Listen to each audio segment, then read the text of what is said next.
Hello friends, welcome back to Neffy Crafts and Scraps. Today I am working up some Christmas trees using these beat up foam cones that my kids got to. They even managed to chew off some tips. But anyways, I'm here actually sharing a fabulous project that you can also create yourselves using these foam cones and cardstock from Cardstock Warehouse. This project does have a full tutorial blog post. If you guys are interested, you can check it out in the description box below. I have it linked for you, and you can just check out the same stuff that I'm basically doing here. Anyway, so what I did to start off was to choose my paper colors and then paint my cones to match those papers.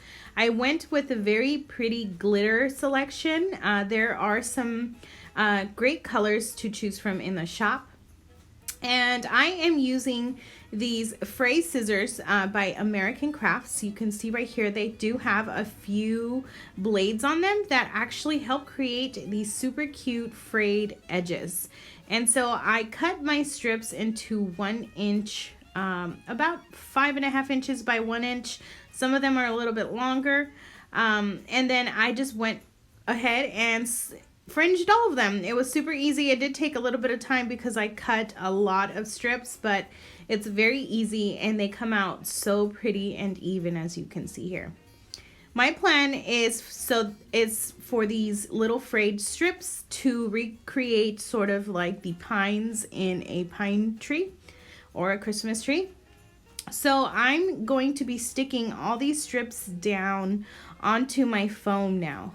And the reason I painted them was that the white wouldn't be showing under. So the fact that you have a matching color under just helps everything kind of blend in a lot better than just having a white kind of bare cone.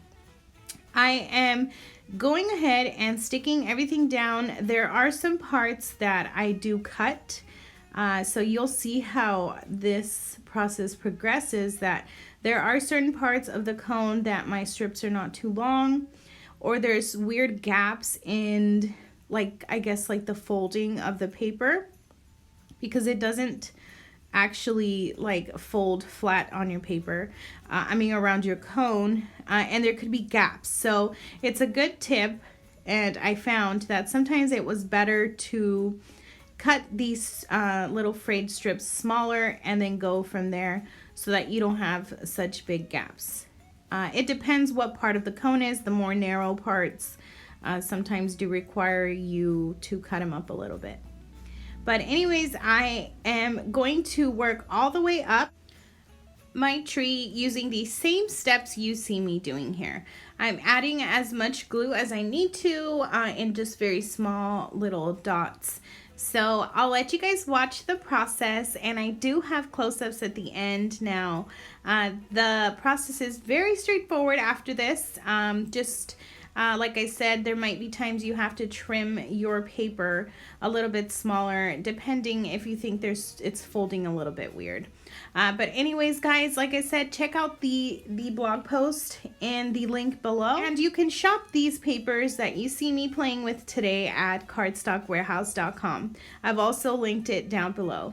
And to keep up with the rest of my craftiness, guys, I invite you to follow me on Instagram and Twitter. I am all the NEFFYNESS, and of course subscribe to my YouTube channel. I would love to have you here and crafting along with me. So thanks, guys.